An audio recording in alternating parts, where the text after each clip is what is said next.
Hello everyone, welcome back to the Carpenter Critique. I'm your host Luke Carpenter and we are on episode 12. Oh my gosh, can't believe it. It has been a week since you last saw me maybe. We just did the running point and the causes and effect of female leadership, which was awesome. And now we are doing sheep detectives and the early exploration of childhood grief. So I know this is probably a little bit more of a sappy topic or a little bit more of a sadder topic, but it's paired with a rather silly movie or silly presenting movie, I should say. So it's not going to be all sad, but also it's okay to have a sad girl hour every now and again. I have kind of a lot to say about such a random movie. I was not expecting to make an episode about the movie. I honestly went in with just no expectations, probably not going to love it. Actually, I have a funny story about the movie theater. So I went with my friend Michael. Hi, Michael, if you're watching. I'm totally going to tag him. But I went with my friend Michael to the Sheep Detectives at the AMC, of course. And we're sitting right next to this couple. Me and Michael are talking through the previews because what else are you supposed to do through the previews? I mean, some of them we've already seen, of course, and then a lot of them are like ads now. But we're talking through the previews. We're talking about Nicole Kidman, AMC commercial. The girl next to me, it was Mother's Day, so maybe she was going through something. I always have grace because I feel like Mother's Day is a complicated holiday. But she leans over to us and goes, "You know you're having a full conversation in the movie theater, right?" Hello? The movie hasn't even started yet. And first of all, it's fucking Sheep Detectives. So I don't care. Sorry. So we're like, okay, sorry, we won't speak. So I spend the first 10 minutes of the movie pissed, and then it turns into one of the sweetest and so cute. What's that TikTok sound? So cute! So cute! It turns into one of the sweetest movies I've seen in a really long time. I honestly was kind of blown away at how much I liked it. I cried 3 times in The Sheep Detectives. 3! But also, I wasn't the only one. That movie theater was full of sniffles. We were all going through it. So, anyway, I was embarrassed about it. Now I'm not. Now the public is seeing it. It was such a cute movie. Let me break it down. So, The Sheep Detectives takes place in the random small town. Hugh Jackman is a farmer to all these sheep that we hear them talk because it's a kid's movie. And all of a sudden, Hugh Jackman's character is found dead in the lawn, and all the sheep are there by themselves. Now, Hugh Jackman has a history of reading his sheep detective stories, so all the sheep are waiting for Hugh Jackman to wake up. And also, what Sheep Detectives does right in the beginning is establish some sheep lore. So there's some rules about being a sheep. 1, you can choose to forget all of anything, basically. So sheep have this magical ability to forget whatever's happening or whatever's going on, so they can only have pleasant thoughts, basically. All but 1 sheep have this ability, and that 1 sheep is the winter lamb. Now, the winter lamb is a random sheep that's kind of set off to the side. Most sheep are born in spring, but when the winter lamb is born, that is the lone wolf. And though they're still a part of the pack, all of the pack kind of shuns the winter lamb. There's also 1 kind of grandfather lamb in the middle of the sheep that it also doesn't have the ability to forget everything, like all the other sheep. Even the smartest sheep of the bunch can have the ability to forget everything. So a lot of times when there's something a little bit painful, or if there's something that they don't know how to do, they'll choose to forget it, and then they're still in their blissful type of peace. So there's some of the sheep lore around the Sheep Detectives. Then it goes into this really fun and silly murder mystery. A lot of the characters, I think on purpose, are very caricature-y of typical murder detectives or like people in a murder. So like there's the daughter wanting to inherit the money. There is this attorney that's kind of bitchy but also really funny, played by Emma Thompson. Molly Gordon is the daughter. Nicholas Holt is a reporter that has come into town, as well as there is, I think his name is Nick Thompson, plays the detective who's kind of an idiot and needs the smart sheep to help him figure out the mystery. So there's a lot going on. in the Sheep Detectives world. I know a lot of people are probably going to say it was a really silly movie, because it was. And there's a lot of funny moments, a lot of things that are not meant to be taken seriously. And I think that provides a really good levity to the rest of the material of the story, which is, frankly, sheep trying to deal with the loss of their shepherd and trying to figure out what to do in the midst of a grief of the most important person in their life. Ugh. I don't think anyone expected it to go that way. Like, there was just so much insight about grief. I want to provide clarification. I have lost my mom. And also I saw it on Mother's Day, so I was kind of already an emotional wreck. But it was so crazy to think of such a silly movie and all these silly elements, and then you'd have these really deep, significant moments that would kind of bring you back to the story and bring you back to Earth. And there's a lot of stuff to resonate with the sheep with. Oh my gosh, what am I even saying? But like, it's true. It's true. There was this grounding material that I thought was a really smart choice for the writing. And it was really emotionally intelligent, very sweet and funny. But on the other side, it was kind of showing kids how to deal with loss and all the different ways that there is to deal with loss. Ugh, I could actually really write a thesis about this movie. It just really took me by surprise. And it was marketed as such a silly, fun movie. And it was really funny. I don't want to say it wasn't funny, because it really was. There was a genuine unseriousness to the movie as well, which I think really elevated the tone. And it's really colorful. There's talking animals, of course. So there's so much family fun in it that it also snuck in some deeper themes, which I think a lot of the best kids movies do. So furthering the plot, then the sheep kind of go on this wild goose chase, trying to eliminate suspects. And also, the cast is freaking stacked. All the voice actors: Hugh Jackman, Nicholas Galitzine, Molly Gordon, Nicholas Braun, Emma Thompson, Brett Goldstein from Ted Lasso played a sheep, Bryan Cranston is a sheep, Bella Ramsey is a sheep, Julia Louis-Dreyfus is a sheep, Regina Hall is a sheep. Oh my gosh, yeah, there's so many people. Patrick Stewart is a sheep. Like, hello. They pulled these out. It was really, really great. It's sitting at a 94% on Rotten Tomatoes, which, I have to say it, I agree. Even the audience, 96%.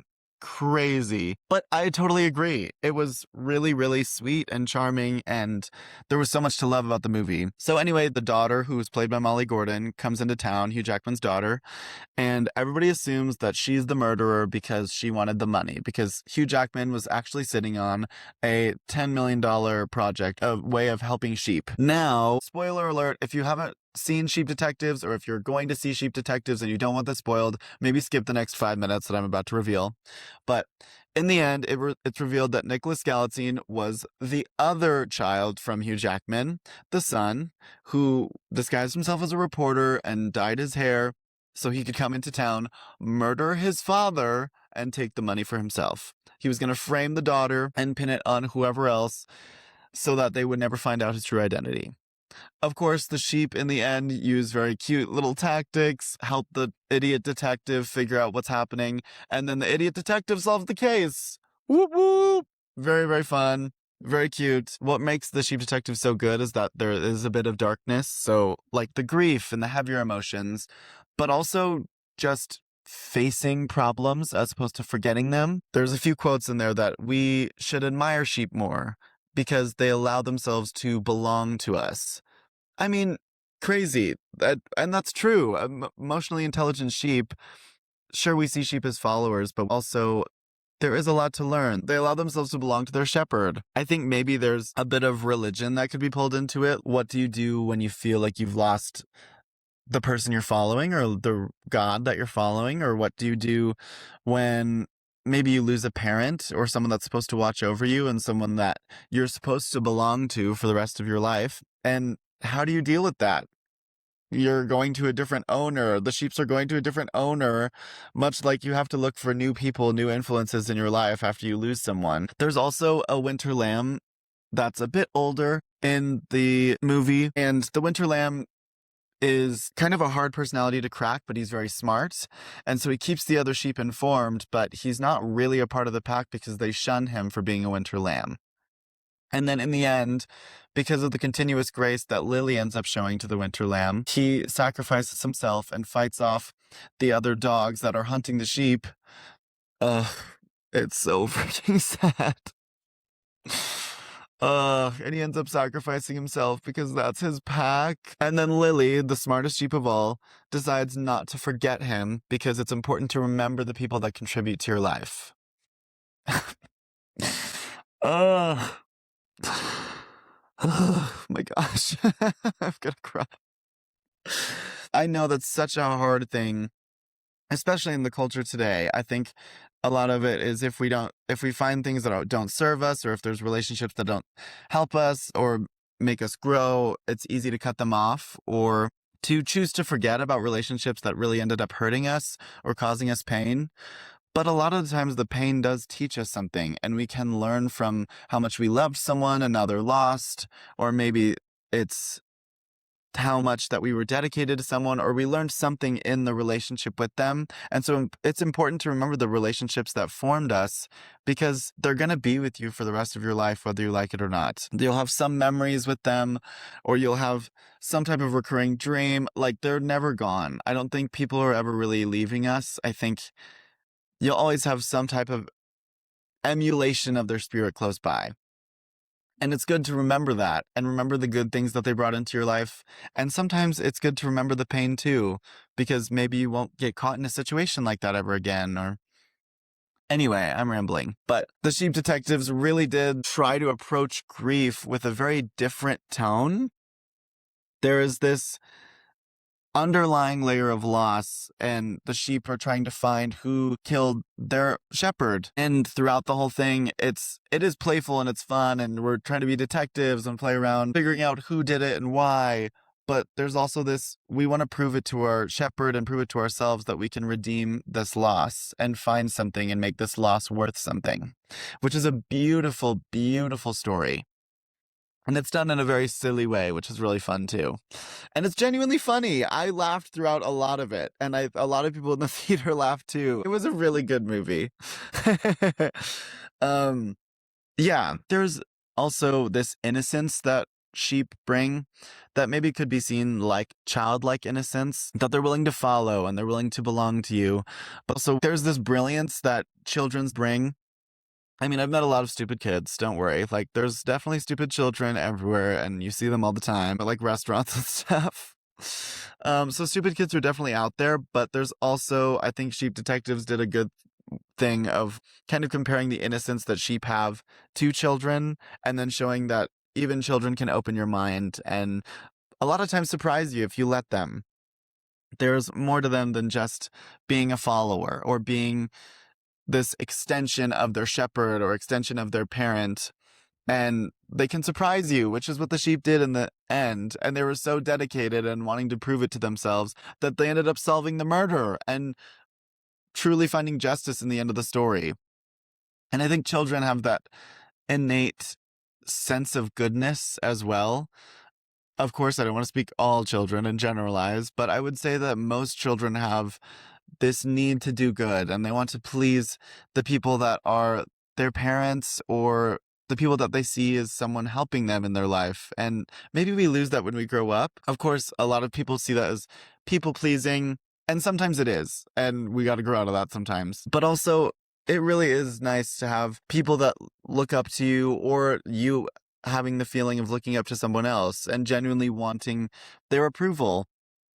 And being able to work towards something like redeeming something so hard to get over as well, like grief or like a loss of a parent. I mean, it's horrible and it's really, really hard, but also if you can bring purpose to it, it's really, really beautiful. I related a lot to the story. I lost my mom when I was 19, and I think just seeing the themes of childhood and grief within the story, 19 years old, I wouldn't call it childhood at all. And I would definitely call it adolescence, but late adolescence, absolutely. And when that happened, when I lost my mom, I see that as the end of my childhood. And my mom is not only a symbol of my childhood and adolescence, but the loss of her really just launched me into thinking about my life completely and thinking about who I want to be as an adult and what she was like as an adult versus who I am now.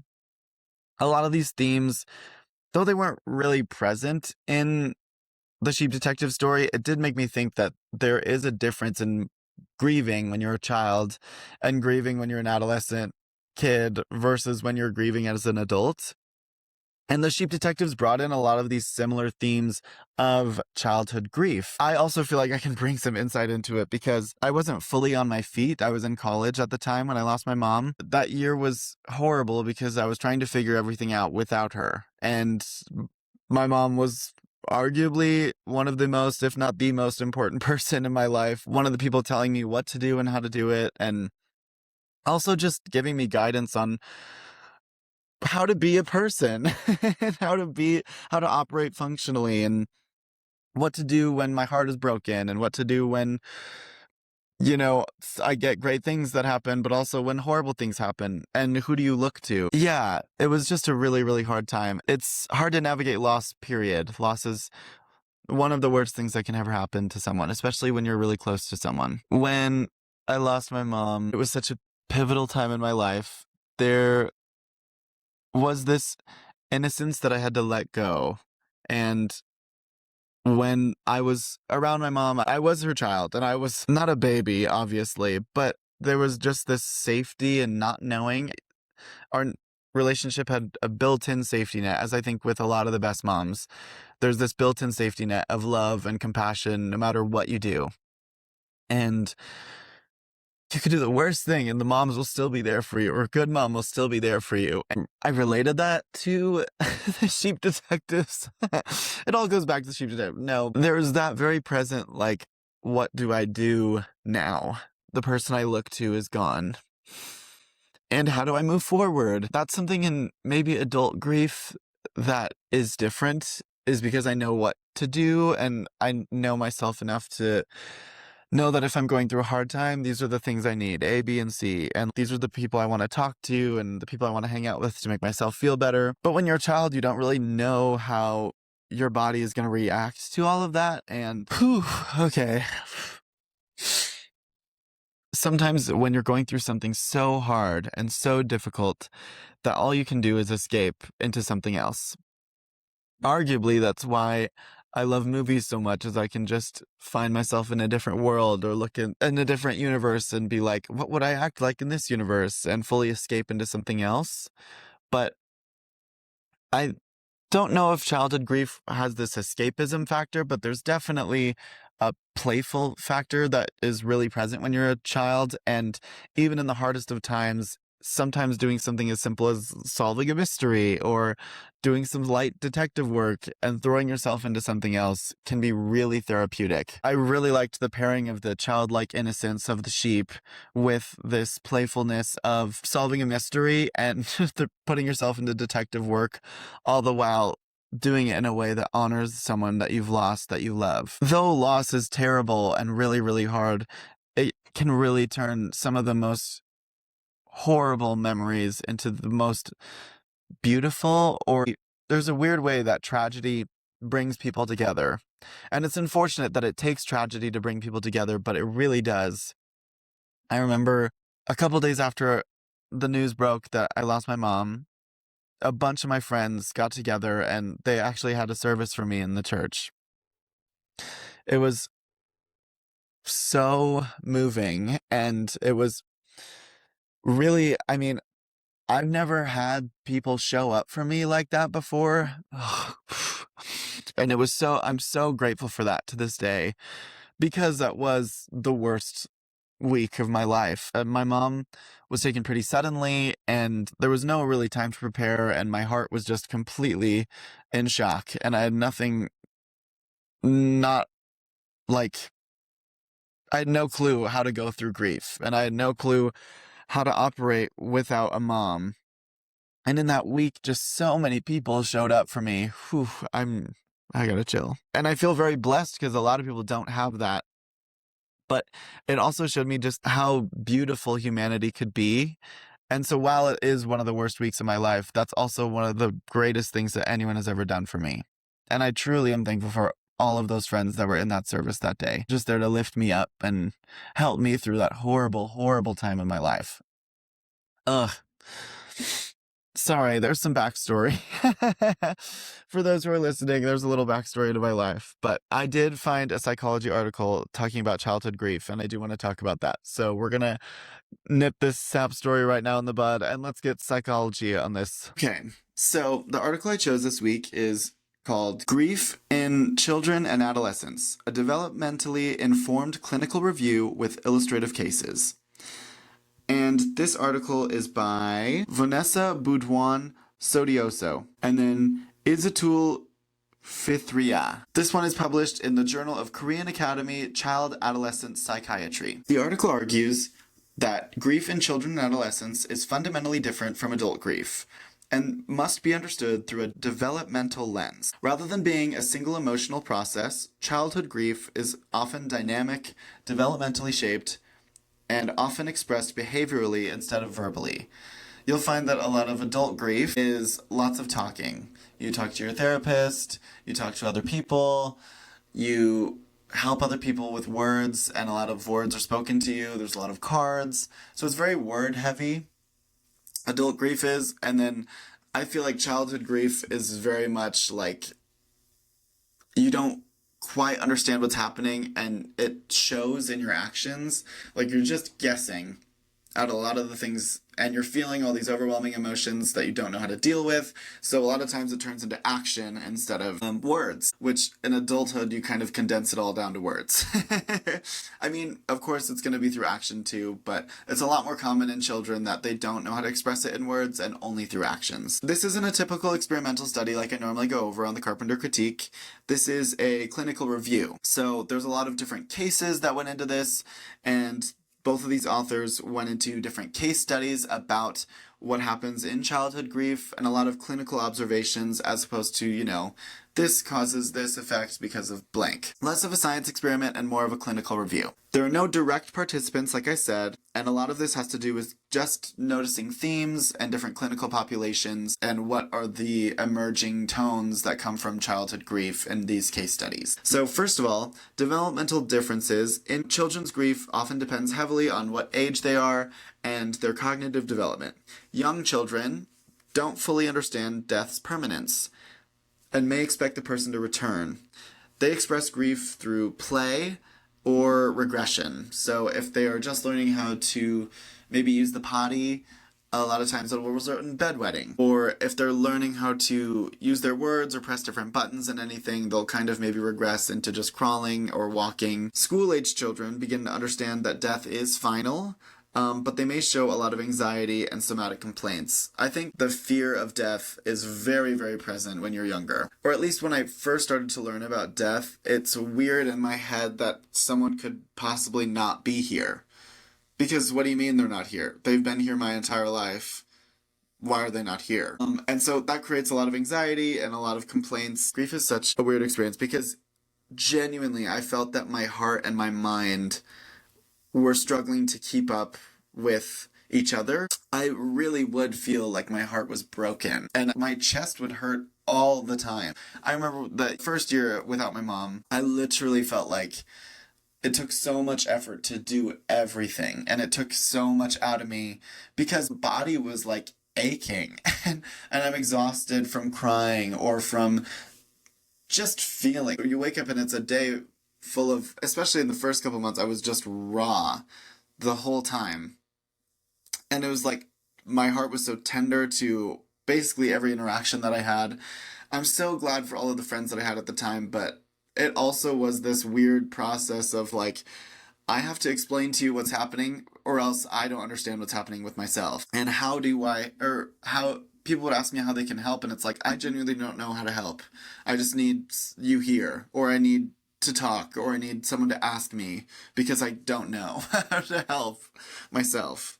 And so like the headaches and stomach aches, I totally relate. And then a lot of adolescents, when we get to older children, grasp death very abstractly, like adults. They think there's some type of cosmic reason for this to happen, or maybe people don't quite fully understand that death can just be, and so they try to establish a reason, or maybe they relate it to religion. A lot of people blame God when they're older because they feel like God took someone away from them, or it wasn't their time. And I'm not saying any of this is right or wrong. It's just kind of what happens when you're an adolescent or when you're an older person going through grief. Adolescents and adults struggle a lot with identity formation and emotional regulation when we're going through grief, and it may show a lot of risk-taking, it may show depression or existential questioning. So like I said, there's this overarching, you start to think about life as a whole and what is the purpose? If they died, if their life ended right here, what is the purpose of their last 45, 50 years or whatever of life? And what did they leave me with? Or what feeling did they leave me with? What they believed in? Where do you think they are going? All of these things are going through your head when you're an adolescent going through grief. There's a very central, children and adolescents have this very central behavioral expression like I was talking about earlier.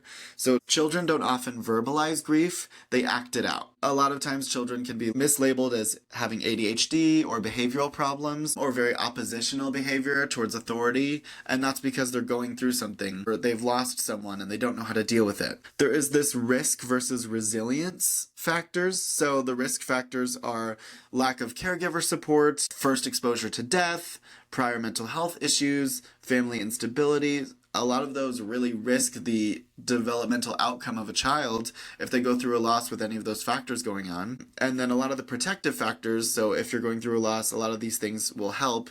Having a strong caregiver relationship or someone actively looking to take care of you. Open communication about death. So letting people verbalize and open up about their feelings about death, because a lot of people have a lot to say about death in particular. And you'll find that more people, at least in my opinion, a lot more people think about death more often than me even. And not that I wasn't very existential before my mom died, but I was very, I don't want to say sheltered, but I do believe I had kind of a bubble. I was really involved in church growing up. My dad is a pastor. Shout out to my dad. And I also went to a Christian college. At the time, I was going to a Christian college. So it was a very firm belief that you just die and you go to heaven. And if you're a Christian and I believe in God, life never ends. You just go to heaven and then you have a party forever or whatever. But when I truly faced death and when I truly faced loss, then it kind of all starts to change and that bubble just burst. And now I'm thinking all of these different things, because what if there isn't a heaven? What if there isn't a hell? What if there isn't a God? And I think it's okay to have grace with yourself to explore these other things, especially if it's different than your entire life. I know I had to. I was really mad at myself for questioning God, and I blamed God for losing my mom. After my mom died, it kind of opened my mind to all these different thoughts about death and about other people and what other people think about death. And it was really good for me to have grace in that period with myself. Because if I blamed myself, or if I thought of myself as a bad Christian, or if I thought of myself as a bad person for thinking these things, then it would have added shame to the already painful loss of what I was going through. And so I think especially keeping in your mind that we all grieve differently, and you're going to think things that are a lot darker than you thought before, and that's okay. And it's really hard, and you're going to get through it though. And it really will be okay. It's just going to take a little while. And I guess I don't want to say it will be okay. I want to say that you'll find peace eventually, but peace takes time, and healing takes time. And even if it's not proper healing or the correct way to grieve or the correct way to heal, you'll be able to figure yourself out because you're strong and you're going to get through this. You have to keep telling yourself that. And you have to stay resilient because there's no other way to deal with a loss of love. Honestly. And even deal with it. Such loose terminology. It's just being there for yourself and being there for others while we all go through this horrible, horrible thing. And it's going to stay horrible for the rest of your life.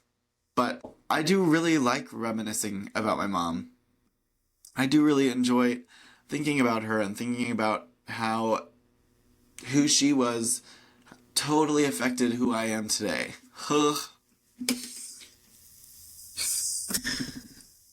And just like I know that I felt love because of her, and I know that I've been cared for, and I can say that I've been loved, and I know how to show love to other people because of her. And I think that's a very beautiful thing, and it just took me a really long time to think of it like that. And when I talk about her, it's sure, I mean, she wasn't perfect, obviously, and nobody is. One thing about death, too, is that people want to talk about the deceased like they're perfect. I'm over that. We can talk about their flaws. A lot of people are monsters. And we can talk about that, even if they're dead. I think it's okay. And like my mom had plenty of flaws, you know, and it's okay to talk about that stuff too. But it's also good to remember the good stuff as well. And I don't want to remember just an angel, I want to remember the person. So, yeah, I can't believe I'm crying like 3 times about the fucking sheep detectives. Anyway. Okay. So, there is a lot more findings about the assessment strategies and how to assess children when they're going through grief and where to place it developmentally. Maybe they need more play, or maybe they need more music or something else to focus their brain on. So the study is really helpful in that way. I didn't think it was very applicable to the sheep detectives. I also did like that the major findings and conclusions from the study was that grief is not universal across age. It is different at any developmental point in your life. You could be in your 40s grieving like someone who is 3. Or you could be grieving the same person with your twin at the exact same age and be going through something completely different. But also you could be grieving the same person at a different age, and it's going to look different. I don't know. I liked how open the study was to how different grief experiences can be. Behavior does not equal misbehavior. So many problem behaviors are actually just expressions of grief. And we have to start labeling them as something different as opposed to just they're acting out or they're misbehaving. I think caregivers are central. They act as grief regulators for children. And you'll notice that parents feel this pressure to step in for their kids. And even we kind of notice this in the sheep detectives when Molly Gordon, the daughter, steps in to take care of the sheep. I mean, it's kind of corny as fuck, but it's really cute. And then also early support matters. So the poorly addressed grief can really lead to depression, PTSD, and prolonged grief disorder. All of those things are important to think about when a child is grieving. So if I was to maybe challenge the study, I think it would have been nice to see some adult examples of grief to compare it to children. They just stop at the adolescents, and I think in a future study we could go over the differences in childhood and adult grief.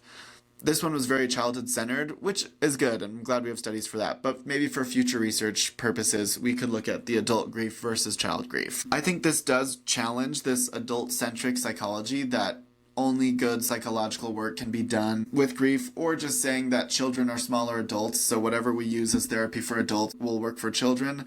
Not true. Not true at all. And I'm glad that this paper pushes back on that idea.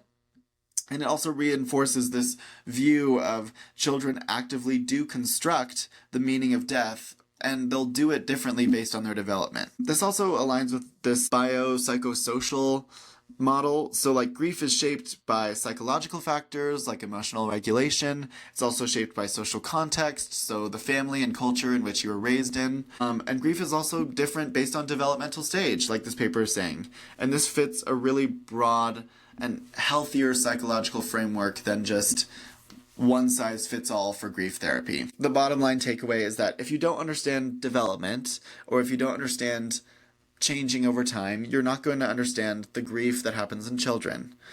Many struggling kids aren't acting out, they're just grieving in the only way that they know how to do, which a lot of times they don't know how to do. I just wanted to shed light on that. It's a great psychology study. Honestly, props to the authors.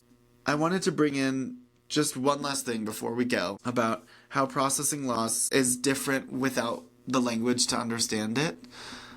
And so why children and sheep can grieve so differently. Even the parallel in the sheep, how they can choose to forget. I think there's this important part of childhood as well, that if you go through something really rough or really hard as a child, there's this part of your brain, because it's not developed yet and it doesn't understand, that separates the trauma and the grief and just puts it away because it physically can't handle, like your brain just can't process that this happened to you when you're a child. A lot of times we see this in PTSD with kids or with army vets. They'll go through something actively and it's just so horrible and it's so traumatic that their brain can't fully process what's happening or how it happened to them, and so it separates.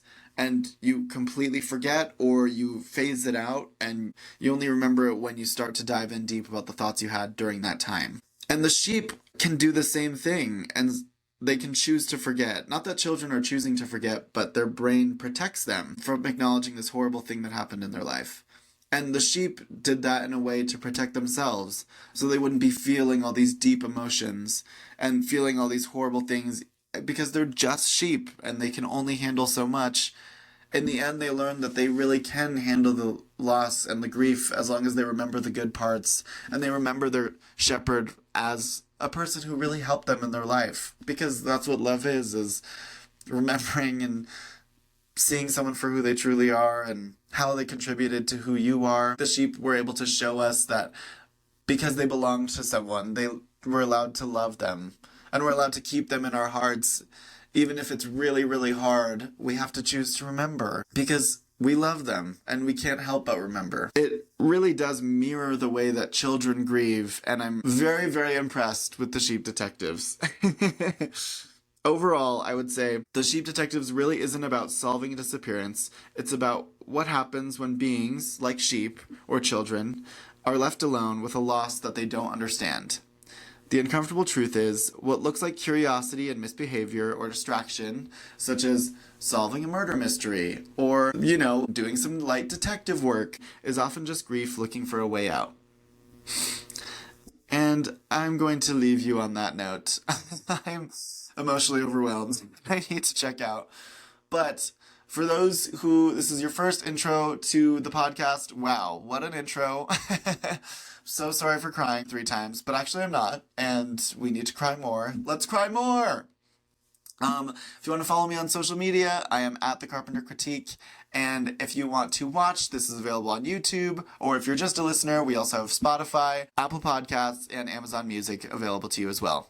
Thank you so much for tuning in. I really, really appreciate it. I love all the support.